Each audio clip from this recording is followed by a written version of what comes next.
Good morning and welcome to Coach's Corner here at Wawasee High School. In the booth with me, I have Coach John Reedaboo, and for the first time, Mr. Riley Price. Welcome to the booth. Good morning, gentlemen. Good morning. Welcome, Riley. It's great to be here. Thanks for having me. Talk about going back a few years. Both of you were in a football uniform a few years ago, I remember, and it's great to have you guys come back and contribute again back to the football program and what we're doing here. Well, and it's kind of funny, too. Last night during the broadcast, Riley and I were kind of reminiscing about our old days a little bit, and we were talking about we have former coaches at Fairfield, at Goshen, at Northridge. We have former players that are still helping out in programs and that, and it's kind of cool to see kind of this web of, you know, former teammates that's kind of building out. Yeah, it's great to see like former players come back and maybe be involved in coaching or coming back in your capacity or coaching, at different levels and things like that. So it's always good to see.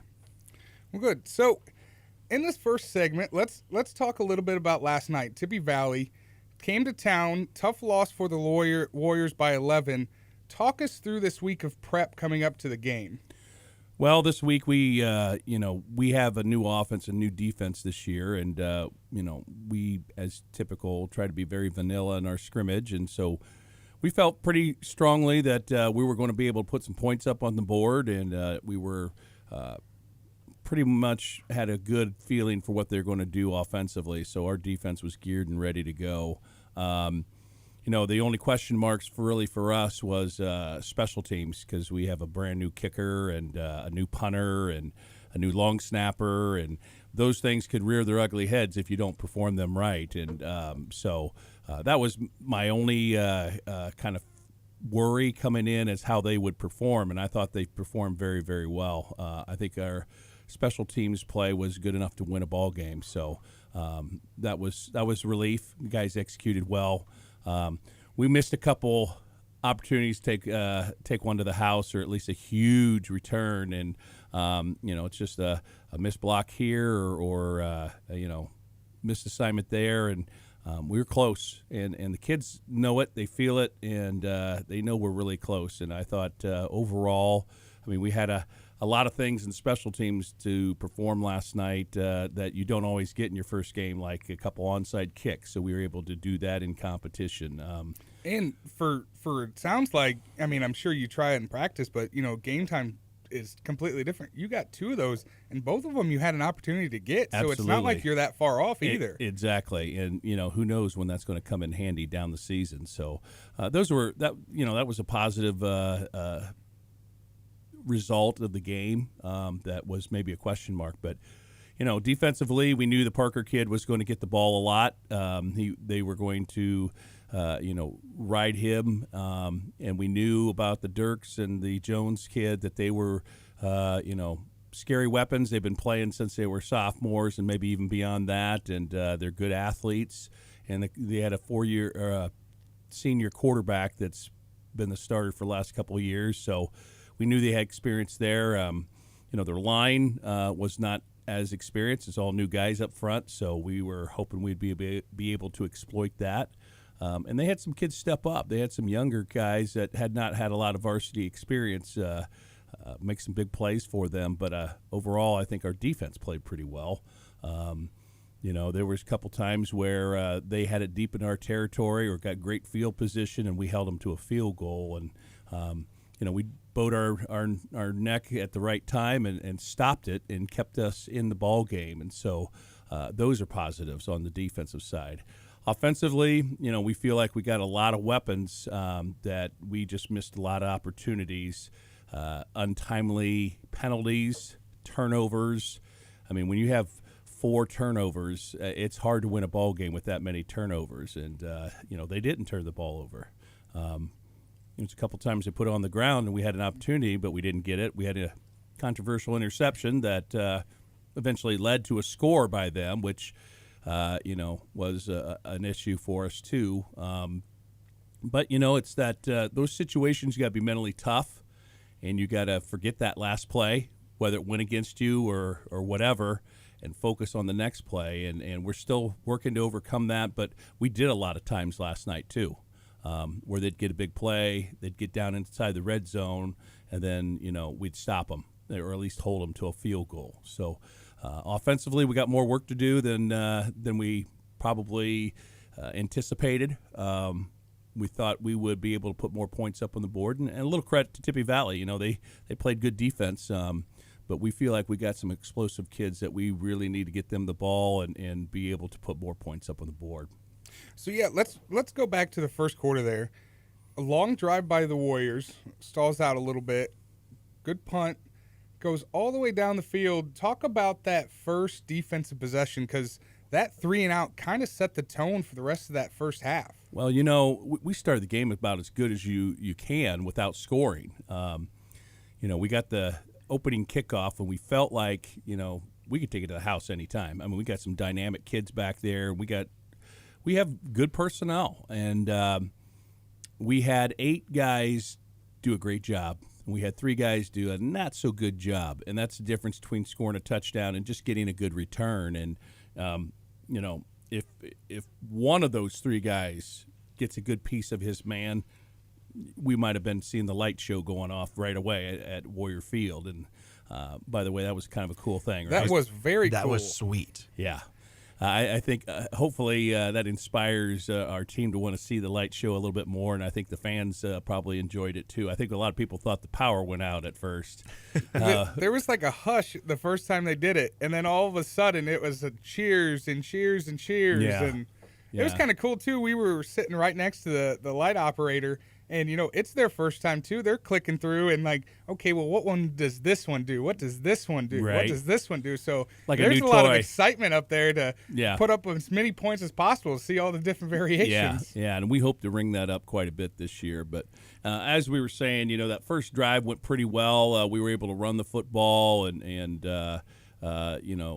move the ball down the field, and like you said, it kind of sputtered out. We had just a play where we didn't do the right thing. We didn't execute, and it really put us in a hole, and we ended up stalling out, as you said. And then defense didn't, get down. They bowed their neck and kept them pinned deep, and they're punting away to us, and we have the ball in good field position again. Yeah, it was quite impressive, actually. This is a team that last year was averaging 40-plus points a game, and the defense really had that bend, don't break mentality. I mean, if you look at the points that they scored from their offense, it was a quarter of what they were doing last year. So it was incredibly impressive by the team.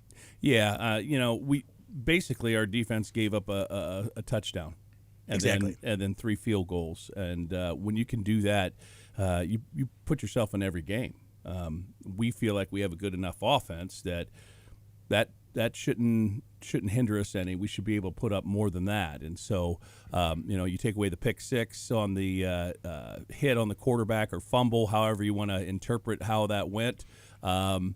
It was still caught out of the air and scored in the end zone. But you take that away, and defense did a really good job. And they have weapons, and they have a lot of things that they can do. And, if you hold the Parker kid under 100 yards, I think you're doing something. And that was our coach's goal. We didn't really make a big, loud noise of that, but we did that. And they just had some other kids step up and make some plays. But, that was a great start to the game.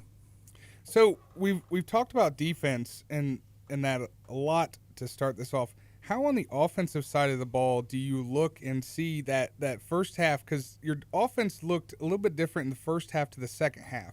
What adjustments were being made through the game, through that first and second quarter? Well, honestly, at halftime, we're moving the ball. We're going up and down the field. They're not stopping us. We're stopping ourselves, either with penalties or turnovers. And so we talked about at halftime, if we eliminate some of those penalties and turnovers, we should have no problem moving the football. There was a couple reads out there that if we read it correctly, we got a big play, and we don't read it correctly. Now, there's always some minor adjustments, what they're seeing up front and blocking. But for the most part, there wasn't any big surprises. It was a matter of execution, not scheme. And so there wasn't huge adjustments at halftime. The one thing that we could see a little bit was they were overplaying on our buck a little bit, but again, the way we run the buck, it doesn't matter if they're overplay. Then the cut's a different spot. So there really wasn't anything schematically to do differently. We just needed to execute better. So let's talk about that effort. Sorry, I'm sitting here looking at our segment 3 guest, and one of them is senior Hunter Tinky. And there was a play, and I believe it was in the second quarter, and correct me if I'm wrong, there was a long play by Tippy Valley, and their running back was running straight down the field, no one in between him and the end zone. Talk about the effort that Hunter put in to be able to save those 4 points early in the game. He's a senior. He's played varsity football since he was a sophomore. He's probably the hardest working kid on our team. If you talk to Connor Glon, our strength and conditioning coach, he is the strongest kid pound for pound in this building. We have to tell him to take it easy because he will be a kind of kid that will work out in class. He'll go to practice and then he'll want to go work out again, and he just wants to be really good at what he does. He's a great kid. Can't say enough good things about him. And then when you turn the lights on and you play the game, he shows up. And he's a kid we're going to have on this morning. Talk to him about it, and he'll be as humble as he can be. He won't talk about himself or anything too much. But boy, he makes a statement by his play, and he had I believe it's around 145 all-purpose yards. He's a dynamic returner. He's a great corner. He is obviously somebody on the offensive side of the ball that can make plays at any moment. He's everywhere, and he never wants to come off the field. And so to have a guy like that as a team captain, that's a great example. Well, the thing that I noticed about him is no matter if it was on offense or defense, at the end of that, the end of play whistle, he was right there where the ball was, whether it was blocking downfield on offense, whether it was, pushing the pile forward, whether it was right there and helping get the Valley offensive guy on the ground. He was always in the play. Yeah, he understands the game and understands where he's needed, and that's probably one thing that went a little bit unseen by the common viewer is how well he blocked last night, too, from the wing position. He did a great job. And so, some of those plays that aren't coming to you is easy for some high school kids to kind of take that play off, and instead, he performs as hard at that as when he's getting the football. And that's a true leader, and that's a true team player. Yeah, it's definitely evident that there's some players in this squad that have maximum effort 100% of the time and maybe even 105% of the time. So it's really impressive that this team is able to do that, and especially when you have a senior leader like that who's just giving it all the time. It brings some good things down the line. Absolutely, and that's we're going to rely on that leadership because you come out of the gate and you don't win your first game, and there's probably some guys second guessing what we're doing and how we're doing it, and it's going to be those seniors that say, hey, keep the course and we'll be fine. We just need to clean up some things. They always say your best improvement comes between your first and second game, and so that's what we're counting on. So that's what we're looking for. Perfect. Well, that has been our first segment here on Coach's Corner. We'll come back and continue to discuss last night's contest. This has been the Coach's Corner football show on 93.7 FM The Mix. And welcome back to the Coach's Corner football show with Coach John Reedaboo on 93.7 FM The Mix. So last night, Wawasee took on Tippecanoe Valley and lost a tough contest. And before the game, we always try to reach out to both the coaches and say, what are the keys to the game? And, the three that you gave me was be physical, limit penalties, and avoid turnovers. Yeah. How prophetic is that? Now, I think we accomplished the first one. I think we were very physical last night. I'd venture to say there was a lot of times where we were the more physical team, and so we accomplished number one. penalties and turnovers. That is something that we're still working through. And, when we talked earlier about the first series on offense and defense, our kids were dialed in. They were focused, and they performed well in those first couple series. And then you settle into the game, and that's when we started having some troubles. And, you look at their they had 6 possessions in the first half, and they scored on 3 of them. 2 of them were field goals, so it wasn't insurmountable. But, even though we were moving the ball, we were not getting points out of it. And so that kind of put us in a hole there at halftime.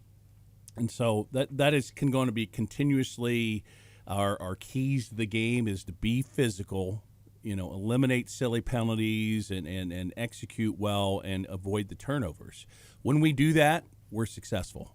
When we don't do that, as you can guess, I know it sounds really simple, but it's really basically that simple for us is we can't afford to turn the ball over, and we can't have silly penalties that kill drives. And that's why they were able to put together scores in that first half, and we were not. And, you ask about halftime adjustments. That's basically what it is. We needed to finish off drives. I think we had over 300 yards of offense. We completed 68% of our passes. Unfortunately, 4 of those were to the other team, but, we were connecting. We were moving. We were doing between the red zones. We were moving the ball all over the place. It's that execution when we get down there to complete it. I off the top of my head, I can't remember how many times that we would have a huge play and the next 2 plays would be negative, either by a penalty or a loss of yardage. Probably the most glaring is when we were down on the 3-yard line, second and about a half a yard, and we ended up kicking a field goal from a little farther than it should have been, and we missed it. So that's a situation where you're on the 3-yard line, you better score. And if we do score there, we're talking about a different football game altogether. And anytime there's a closely contested game between 2 teams, you really can I've said this for a long, long time, and I didn't make it up. There's a lot of coaches out there that have said this. You can break it down to about 5 plays in a game that had it gone a different way, there's a different outcome. And so, like I said before the game, I thought it was 2 evenly matched teams that had kind of the same makeup as far as they had playmakers coming back, but the lines were going to be a question mark because they had new people there. I thought for the most part our line did a pretty good job. There was, some breakdowns as you're going to have sometimes, but it was skill position against skill position, and they executed better. So the other thing, too, that you talked about was that you had to have offensive efficiency. And one thing, and I'm sorry, I don't have the official stat here, but I believe that it was pretty heavy-sided for Wawasee's time of possession, too. Is that correct? Yeah, if you just broke it down, and it doesn't work that way, but you broke it down just on statistics, we outperformed. But the bottom line is what you put on the board, and that's where we got to get better. Anytime you're in the red zone, you got to make sure that you execute all the way through. And so, that'll be a point of emphasis, making sure we execute in the red zone, make sure we're fully focused after making a big play. Typically, the defense is the one that should be reeling, not the offense. And so we got to just eliminate some silly penalties. And that's the positive thing about it is those are all correctable. Penalties are correctable by better focus and just locking in. Turnovers, making better reads. Don't make that throw when there's 3 guys there. Understanding that we got a great matchup over here, that should be your pre-snap read. This is the route you're supposed to run. Don't break it off. And it's easy for the common fan to go, oh, well, he threw 4 interceptions, but 2 of them were not his fault. Yeah, one of them, he gets hit literally as he's releasing the ball, and the ball gets popped up at the line and intercepted. Yeah. And one, it just seemed like there's some miscommunication. Very much so. And one guy thought he was going this way, and the other guy thought he was going this way, and the ball ended up in the middle of them. And first live game of the year, you're going to have some of that. You hope to limit that a little bit. You hope the other team has some of that too. And, they had possible turnovers, but they just didn't turn it over. I talked about the interception. they put the ball on the ground a couple times, and we just didn't come up with it. And so they won the turnover battle, and they had a lot of penalties.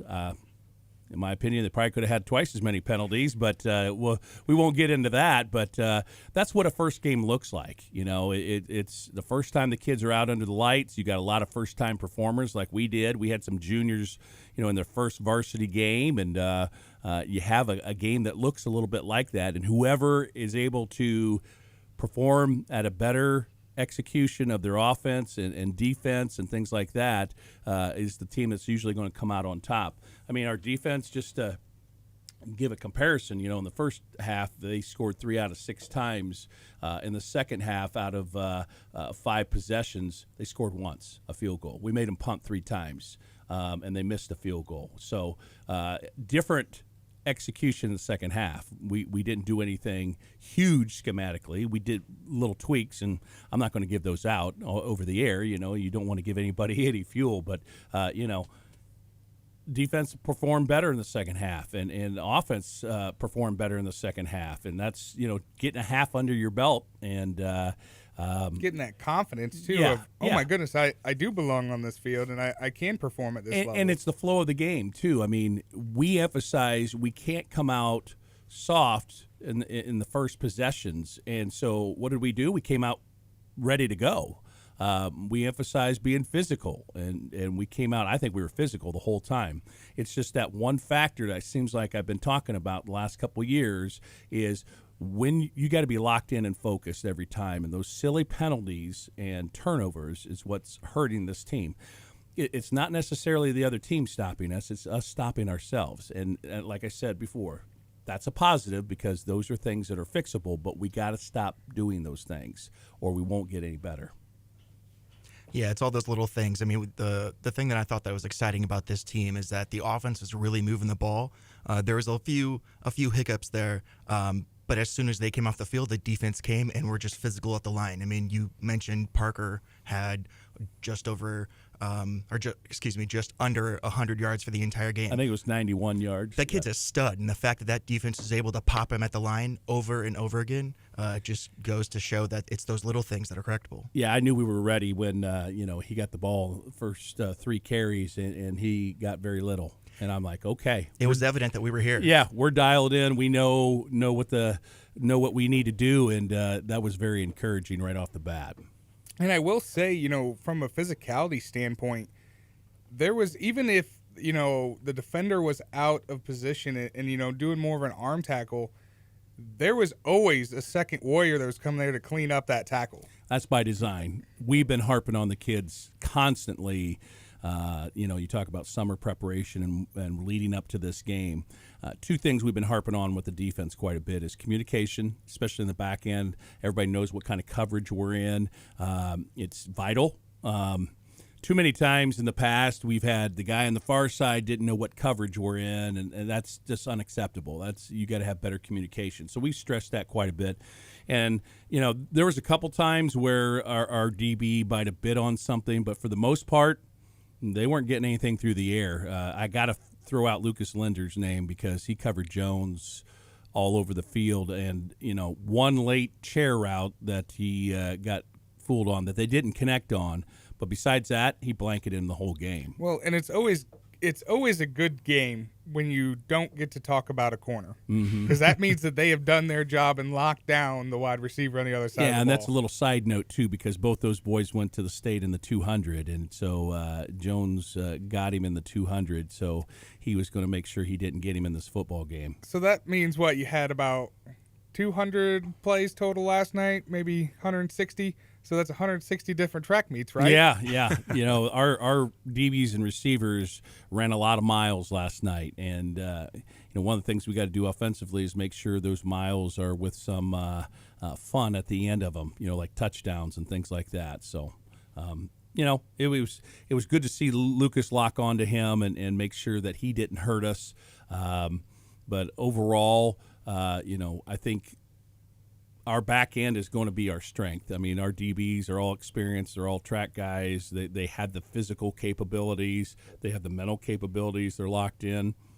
As long as we get the front 7 on board. They were kind of hurting us a little bit on the perimeter, but again, it wasn't schematically. There's just kids that stepped up in the second half and played better, and so that's what you're looking for. You're looking for that progress from first half to second half. We need to make sure that we execute better at the beginning of the next game, all the way through the first half and through the second half.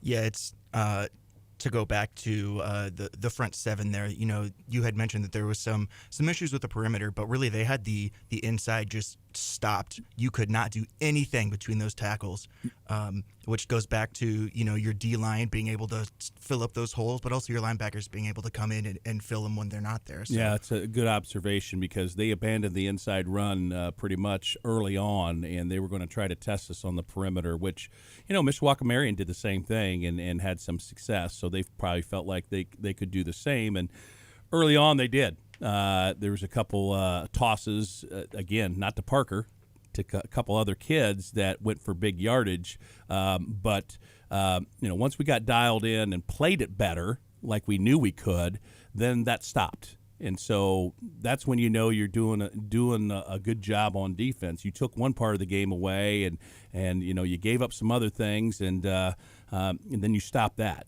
And so there's a lot of positives to look at defensively. Offensively, there's really a lot of positives that are fixable.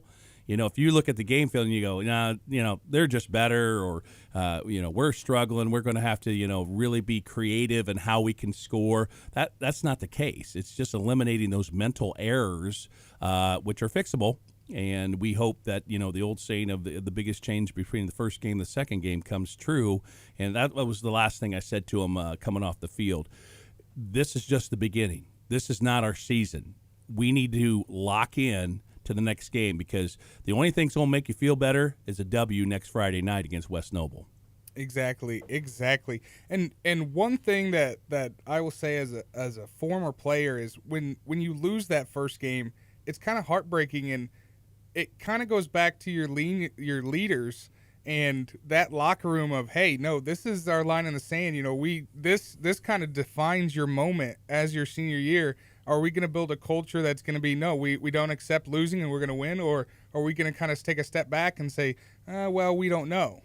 And that was the message at halftime. That was, I go in and talk to the kids about, the first half, and, then the coaches have a chance to get together and talk about adjustments. We discuss that, and then they go out and deliver that. And so the thing I talked about at halftime is something to prove. That's been our mantra. We're going to prove that second half, we don't just lay over and die. The second half, we are going to be locked in.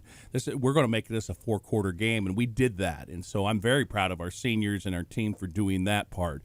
Again, you never feel good about a loss at all. And, we all feel pretty rotten that we didn't execute well enough to win the game. But in the same token, I think everybody who was at the game knows that our kids competed for 4 quarters. Our kids were physical. Our kids have a lot of capabilities of being a really special team, and we didn't get it done on the first game, but how many teams out there don't get it done on the first game and still have a great season? I mean, that's still within our realm, and that's still the message we're sending to our kids, and we still believe it. I mean, there's opportunities coming up that we need to make sure that we put our best effort on the table and execute and get some W's on the record.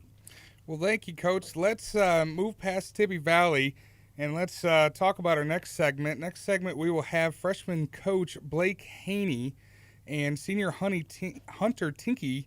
This is the Coach's Corner Football Show on 93.7 FM The Mix. And welcome back to the Coach's Corner Football Show with Coach John Reedaboo on 93.7 FM The Mix. We have a very special guest here in here this morning, freshman coach Blake Haney. Welcome. Thank you. Thanks. Glad to be here. Now, tell us a little bit about yourself. We've been here a couple years. I've got a wife and 4 daughters. I guess it's the theme of our coaching staff is dad-daughters, because most of us have daughters. Yep. And let me tell you, I grew up in a family where my mom had 3 sisters and there was 4 aunts. And let me tell you, that is a great family dynamic. Yeah, it's definitely different. I mean, I had 2 older brothers, and it was all boy stuff, and now I have to do the girl stuff. So it's definitely a challenge. It's not like working with boys. So my outlet to do boy stuff is coaching. So my wife's been gracious enough to let me do football as well as baseball here at the high school. So I have to have some outlet to the dances and the gymnastics the and all. testosterone. I got to get out and do something every once in a while. Something to keep your man card, right? Correct. Yeah. So, but yeah, originally I'm from Colorado and moved out here after high school. I played some baseball at Indiana Tech and then met my wife out there and then moved around. Decided we wanted to move back closer to family, and we've been back here in Syracuse for about 4 or 5 years now. Wow. Blake, tell us about your real job, not your fun job, but your real job. So my real job, I work at the University of Notre Dame in the OIT department as a cloud storage engineer. So usually, you don't associate, the guy sitting behind the computer as wanting to get out there and play sports and do this and that. But sports has always been my passion, especially baseball is my big one. But I needed something in the fall because not much baseball in the fall, so they decided to last summer jump on the bandwagon after Andy kind of hounded me every couple of years. Hey, come coach football, come coach football, come coach football. So I had some things going on and just finally wore me down and said, sure, I'll do it last year. Well, we're glad to have you aboard because you've done a great job with our freshmen and getting those guys ready to play at the next level. You had your first game last Thursday, all the way up at Mishawaka. And, with the freshmen, that first game comes early because we have a arrangement with Mishawaka to have that last game first. So the field and everything is available for getting ready for sectional, and it's fall break now. We have a week-long fall break, and so to try to avoid those freshman boys and parents, conflicting with vacations and things like that, as we know is going to happen because this is their first foray into high school sports, we try to make sure that we're done before that. And then we make clear to them after that, hey, you know what? Fall break, you got to be around because that's sectional week. So that's something we do. And Mishawaka, as you probably know, runs a unique type of offense, which is the flex bone, which is responsibility football. And freshmen, you're teaching a lot of fundamental and technique and things like that. And one guy's out of place, it's off to the races. And so tough matchup to start with. But Blake, take us through heck, organizing is everything, isn't it? First of all, it's like rounding up cats out there. Freshman herding football. Chickens is what I've called it. Close enough. They're out there. They're excited to play. It's back to school, but then you got to sit down and tell me, it's like, guys, this is not 8th grade football. This is high school football, and this is Flexbone Mishawaka. It's like I would love to play somebody else the first week, but it's actually a good measure of saying, hey, welcome to NLC football. This is what it's going to be like for the next 4 years. So if you're not ready to play, they're going to run all over you. And it's a challenge to get them to respond to that, especially there's no way that in practice you can mimic how they're going to run it all week and how fast it's going to be. And you hounding these guys, it's like you don't understand. It's fast. You got to be here. You got to do this. If you don't do that, they're going to run all over you. But this week I think some of the kids took the challenge, and we got some stout 3 up front, which really helps prevent against that. But it's every week it's just going to get faster. So this is a great prep week for them to understand that this ain't middle school anymore. This is welcome to high school football. Get ready for it. Yeah, it's all part of that experience and development and getting them ready. And if a kid is playing these teams as a freshman and sticks with the program for 4 years, the odds are they're going to be a pretty darn good football player. And you talked about Hunter Tinky before, and have the experiences that go along with it to play fast and not thinking everything through or not seeing things for the first time. And so hugely valuable of what job he does and our other coach, Scott Hatfield, does at the freshman level. It's imperative that they develop these kids with the right practice habits. We make sure they have the right technique and fundamentals through individual drills and things like that. So go ahead. I want to let you talk a little bit. Talk about the freshman game against Mishawaka, because there was a lot of positives out of that. Even though we lost the game, there was a lot of things you can point to. Yeah, so based on what we've been trying to do this year, I just tried to keep it simple. We ran basically 6 plays left and right, 2 pass plays. It was I want to, as the coach, I want them to get really good at what our base package is. And so the coin flip comes, I just said, we want the ball. I want the ball first. I want to get going. And basically we set the tone for the beginning of the game was run left, run right, run left, run right, and this is what we're going to do to you all game.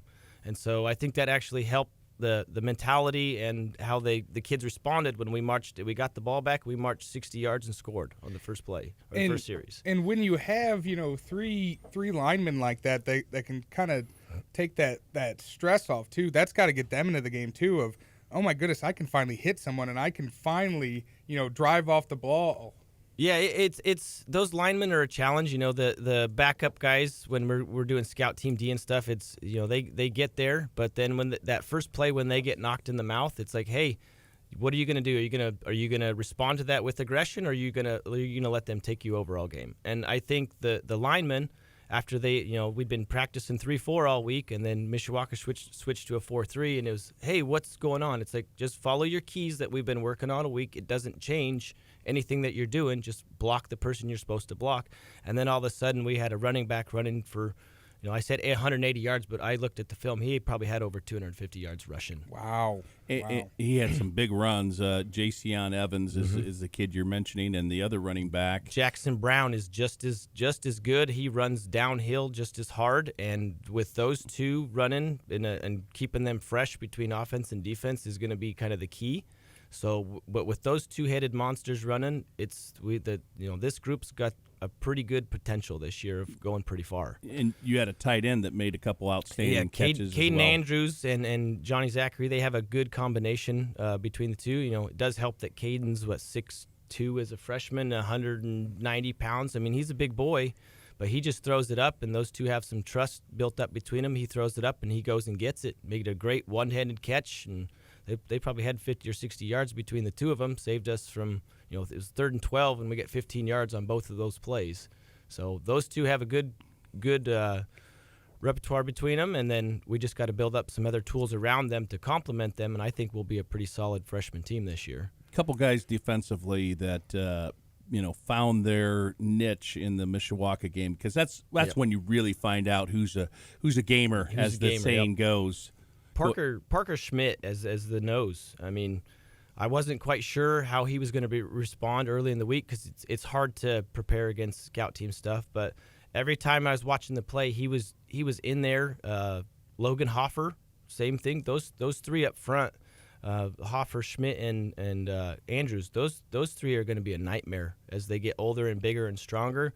They're all decent-sized kids, they're big, too, aren't they? You're used to seeing I'm a 5'6", 130-pound defensive lineman, but all these kids they're gigantic, which it's, I'm not going to take that for granted. I'm going to run those boys until they can't run anymore. So it's nice to have those tools like that. Yeah. Well, thank you so much for joining us in the booth, Coach. Now we'll go to our second interviewee, Senior Hunter Tinky.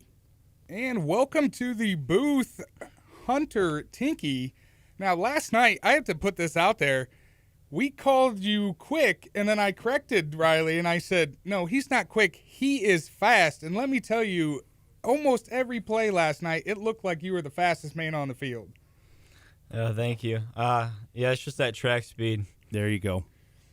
Hunter's a track runner. And our whole defensive secondary are track guys. And so tell us about that track mentality and how that helps you in football.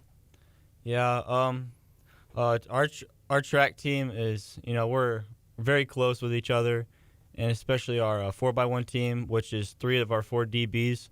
So we know each other very well, and I don't know, we kind of connect, and that's what makes us a very good secondary. Do you see a difference between the guys that run track on the football field and the guys that don't? Yes, there's a very big difference. You can tell these boys are a lot quicker when they run track. And we made the comment in the scrimmage that Benji Brace, broke a big run, and we're all cheering and things. And I yelled down to Coach Pinion, who is our track coach, who was our guest last week, and I said, "You know why he was able to break that big run? It's because he ran track." And kids that play baseball, they have that skill. They've grown up. That's great. That's fine. We have some good football players that are baseball players, but if a kid doesn't have another sport, there's no better sport that complements football than track, wouldn't you say? Yeah, I agree. So talk to us a little bit about what do you do in track, and then I think it might answer your question about him being fast on the field too. I don't know. It's just whatever. What events do you run? What events? Yeah. Oh, I run all the sprints, 100, 200, and 4x1. That's starting to line up there, all the sprints there. There you go. And not only is he fast straight line speed, but he's got a lot of wiggle to him too. He can stop on a dime, and there's probably not been a guy better at reading blocks and setting up blocks for a long time that I can recall. He has a great ability to see where the opening is, and the other key is, and this is definitely a talent, is being able to get the defender to move one way so he can cut the other way. And so he does a great job at that. What else do you do on the football team besides a receiver? Oh, I play DB, kick returner, a long snap now. Well, how do you like that long snapping? I've had it on my. It was probably the most nervous thing this coming into the game for me. It's a lot of pressure. Sure it is. And I was talking earlier about, those were some of the question marks before the game. How's our punter going to punt? How's our kicker going to kick? And how's our long snapper going to snap? Because those are all first time this year doing all those jobs. And on the very first punt, perfect snap. And who made the tackle? I did. There you go. Made a great play. Hunter, talk about, one of the things that went by the average person unseen is your blocking. You did a great job blocking last night. So what does your mentality go into your job as a blocker? I just try and trust the fundamentals and techniques that my coaches teach me. I know if I just follow what they teach, I will set the right block and trust that my running back reads that block and makes the right cut. Excellent. And Hunter's a workhorse in the weight room. Coach Glon says that pound for pound, you're probably the strongest kid in the building. And talk about how that translates to your football ability as well. It translates a lot. It's good. It puts a lot of size on you. It's not just the weight room though; it's the kitchen too. Oh yeah. Yeah, the kitchen is a big part of. Excellent. Go ahead and go into that. When you say kitchen, you're talking about nutrition and what you put in your body. Mm-hmm. So just talk a little bit about that too. Yeah, it's just eating the right foods. You got to track your calories and make sure you eat the right things and fuel that body, right? Yeah. What's our mantra?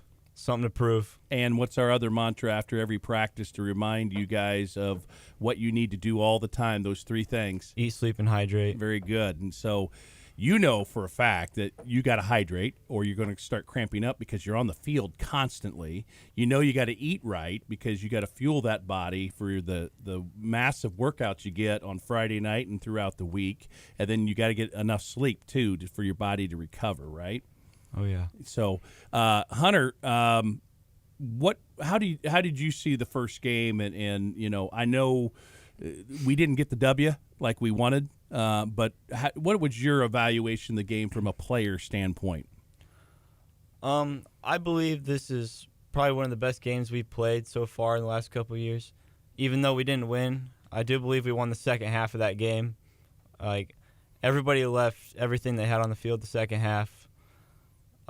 We did have those minor mistakes throughout the whole game. The interceptions, the missed tackles, all of that stuff.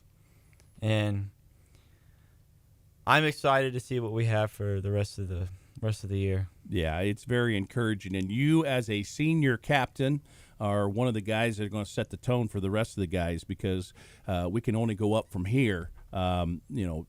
It's not just coach speak, but it's usually the truth. The first game to the second game is where you see the most improvement.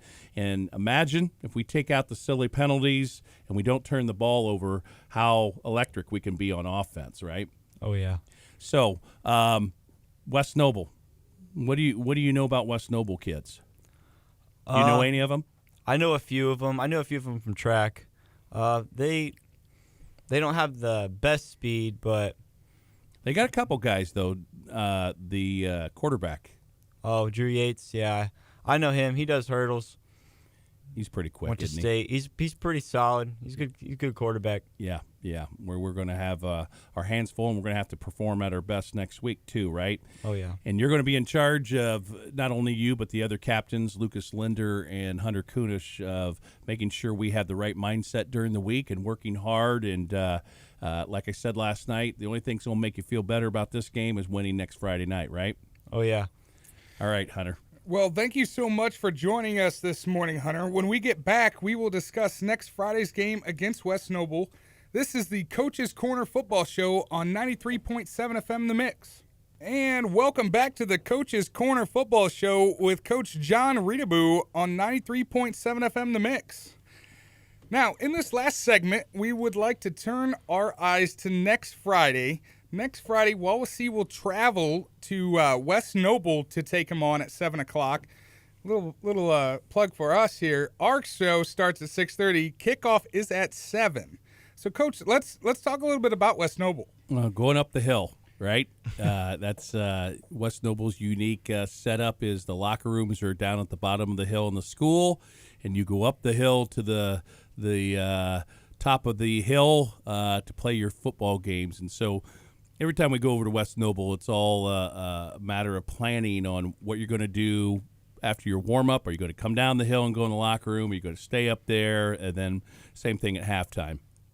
Years when it's like super hot, you probably don't want to go in a locker room and make that trek and take, that little bit of energy it takes to go up and down the hill from your kids. But, that's definitely something you have to consider every time. And that's part of their home field advantage. And so this will also be our first venture on grass this year, playing the first game on turf here. And we practice on grass as well as on turf, and it shouldn't make much difference with us. So, but it's definitely a different surface. So that's something different about West Noble, and Coach Mayorder has been over there for a lot of years. So he's got things going, the way he wants to. Obviously, he's got his machine running, and West Noble's been very good the last few years. They have had their best record ever when I believe it was the year that I took over, the second year I took over, that they had ever. And they've had some good players rolling through there, and they have some good talent this year too. And so we're going to have to perform very, very well to get a W over there. But that's what we're aiming for, and we're looking to build upon what we did in the Valley game and shore up some of those mistakes and bring back a victory to our close neighbor to the east. So I know you haven't had a ton of time to, kind of turn your eyes towards West Noble for next week. But what is that team known for this year? Sorry. They have some athletes over there. The Pruitt kid, his brother was a very good football player, and this is the next coming of the Pruitt family. And he's a good running back, shifty and quick and hard-nosed. Drew Yates, quarterback, great athlete. Hunter mentioned he's a hurdler. He's fast, and we're going to have to be definitely aware of what he does. He's got a younger brother that also is a weapon for them. So they got some skill players that, if they go unchecked, they'll hurt us bad. And then I think their offensive line, they're replacing a lot of guys. So, again, it's similar to what we were dealing with. We got our skill guys back, but we're moving through a new offensive line, and they're still gelling, coming together. But and then on the defensive side of the ball, we'll probably see the same thing that we've seen the last couple of years. They're very attacking defense, blitzes coming and things like that. So we'll hunker down and look at the film the next couple of days and see what they look like against Central Noble. They got a big win over Central Noble, their big rivalry game to open the game. And I think it was pretty close in the first half, and they blew it wide open in the second half, and it was a lopsided victory. So very different outcome after the first game, us going against Tippy Valley and them going against Central Noble. But we're gonna be focused this week. We're gonna work hard, and I'd say Tippy Valley and West Noble, they're close neighbors. I mean, kids know kids on the other side. Some of them went to school over there, or they have kids that went to school over here. Close neighbors, so that's usually a good gate and builds up a pretty good rivalry, because you don't want to have you want to have bragging rights. You don't want them to have bragging rights over you. One thing you mentioned, Coach, was about the heat. And I'm looking at next week's schedule, or next week's temperatures, and it looks like we have, after Sunday, or from Sunday on through next Friday, looks like it's going to be in the 90s almost every single day. How does that affect your game plan going in to this week? Well, you got to be very cognizant of your kids' ability to go long periods of time. We have been super lucky with our weather lately so far. Last night's game, I don't think it could be any better. It was beautiful. Absolutely gorgeous. Temperature was great. We had one kid that had cramping. They had a lot more cramping. We felt like, our kids overall, they logged a lot of time, but they were in great shape. And it was the first game too, and generally that's when you start seeing the kids that didn't hydrate, that didn't take that heat of warning, kind of go down. And I was impressed that both sides seemed to be pretty, hydrated, and it kind of speaks to the state of football now too, where the, as Hunter said, the kitchen portion of it is just as important as the lifting and the mental aspects of this game. Yeah, athletes are more aware of what they need to do, and coaches are definitely aware, and strength and conditioning, the right stretches, the right lifts. Hunter's a warrior in the weight room, but it's not about always how much weight you're putting up. You're also doing preventative things to prevent you from getting injuries and making sure everything's strong enough to take that hard use that you have. And like I said, we had one guy that had some cramping issues, and that's it. And that's a flip from last year where we had a ton of guys cramping. Of course, the weather was different last year. It was super hot and humid that first game, and last night it was beautiful. So we're going to run into that. It looks like weather prediction this next weekend, and so you're going to have to use some more subs here and there, especially when it comes to special teams. Get a guy a break here and there, and so we got to be smart with that, and emphasize that hydration during the week, and make sure we're getting our salt content and our hydration throughout the week. Weather's the same for both sides, so we can't use that as an excuse. It can affect both teams, and whoever does a better job of making sure they prepare ahead of time is going to have a better situation in the game. Yeah, it's one of my favorite things. You talked to Hunter earlier about your two mantras, something to prove being one, and eat, sleep, and hydrate. That eat, sleep, and hydrate just comes down to there's so many things that you have to do to prepare for that game, even before the game day.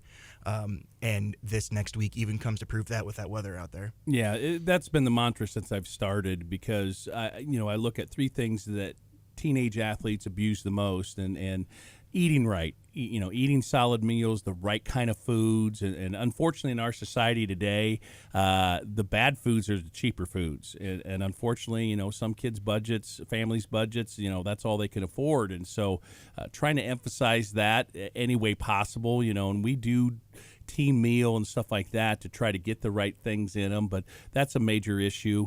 Hydration. Any athlete needs to be hydrated well, and you can't start drinking game night and think that's going to be the cure. That's not going to happen. You got to be well hydrated throughout the week.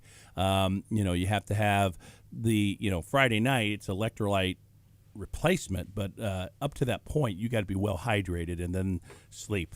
Teenagers are the worst at getting proper sleep, and that's when your body recovers, and that's when your body heals itself and all those things that you need. And so that's why we've emphasized that from point one is eat, sleep, and hydrate. Your body is your tool. You got to take care of it. And so, that's one aspect. And then the something to prove, how is this team going to be different than past years? And I think last night was a good statement as far as the second half, but we need to take that next step. And that next step is finishing a game and learning how to win. This team doesn't know how to win yet, to be honest with you. We haven't had a lot of success on the field as far as wins and losses. We're playing well. We are doing some of the things it takes to win. Now we got to do that extra step, finish it off, and complete all the way to the end of the game to win the game. It's funny to bring up the statement of learning how to win. I was just having a conversation with one of our middle school coaches, and they had won the game, but maybe not as much as they had thought or really played as a team. And the question was brought up, why did we not win by more? And it was one of those things where, as we talked about it, I was like, this was the first time that this team had to figure out how to win. It wasn't given to them easy. It was, kind of hard, and there was obstacles that they had to navigate. And that first time of figuring that out is kind of the first time as a team that you kind of look at each other and you're like, oh my goodness, we are a team now.